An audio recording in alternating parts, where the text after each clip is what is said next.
காசிமேட்டில் மயிலாப்பூரை சார்ந்த 10 வயது சிறுமி காசிமேட்டுக்கு அவங்களுடைய உறவினர் வீட்டுக்கு போகிறாங்க. வட்டச் செயலாளர், தமிழக வெற்றி கழகத்தின் வட்டச் செயலாளர் பாம்பு தினேஷ் அந்த 10 வயது சிறுமியை பாலியல் சீண்டலில் ஈடுபடுறாரு. புகார் கொடுக்குறாங்க. அதற்கு பிறகு கைதும் நடைபெறுது. ஆனால் நடைபெற்ற பிறகு முக்கியமாக என்ன நடக்குதுன்னா, தாவேகாவினுடைய தேசிய செய்தி தொடர்பாளர் ஃபெலிக்ஸ் ஒரு வீடியோ வெளியிடுறாரு.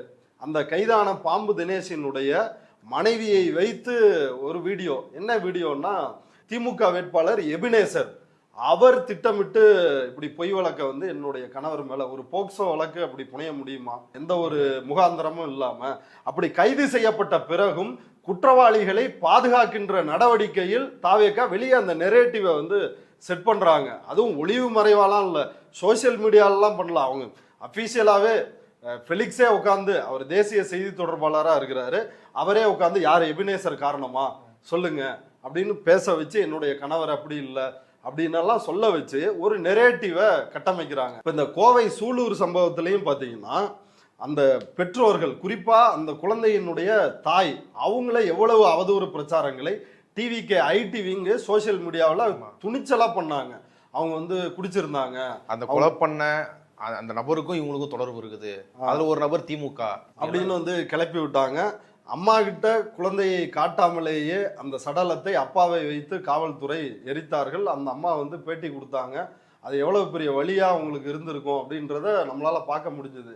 அதுல அப்படி சித்தரிச்சாங்க. இப்ப இந்த மாதிரியான சம்பவங்கள்லாம் எங்க நம்ம இதுக்கு முன்னாடி பார்த்துருக்கிறோம் அப்படின்னா, உத்தரப்பிரதேசத்திலும் வட இந்தியாவிலும், குறிப்பா பாஜக ஆட்சி நடைபெறுகின்ற மாநிலங்களில் பாஜக எம்எல்ஏக்கள் அல்லது பாஜகவை சார்ந்த நிர்வாகிகள் பாலியல் வன்கொடுமை, உணவு பாலியல் வன்கொடுமை என்ன நடந்துச்சு, குல்தீப் செங்கார் ரேப் பண்ணுவாராம். ரேப் பண்ணிட்டு காரை விட்டு லாரியை விட்டு அந்த குடும்பத்தையே அடிச்சு கொள்ளுவாராம். யாருமே எதுவுமே செய்ய முடியாதான். போலீஸ் ஸ்டேஷன்ல போனாலும் புகார் எடுக்க மாட்டாங்களாம். அதே போல ஹத்ராஸ் தலித் சிறுமி, அவங்களுக்கு என்ன நடந்துச்சு, இதே போலதான் பெற்றோர்கிட்ட வந்து சொல்லாமலேயே பாடியை வந்து காட்டாமலேயே போய் போலீஸாரே எரித்தார்கள். அந்த குடும்பத்தை மிரட்டினார்கள். பிரிஜ்பூஷன் சரண் சிங் அந்த இன்னமும் அந்த கட்சியில வந்து இருக்கிறாரு.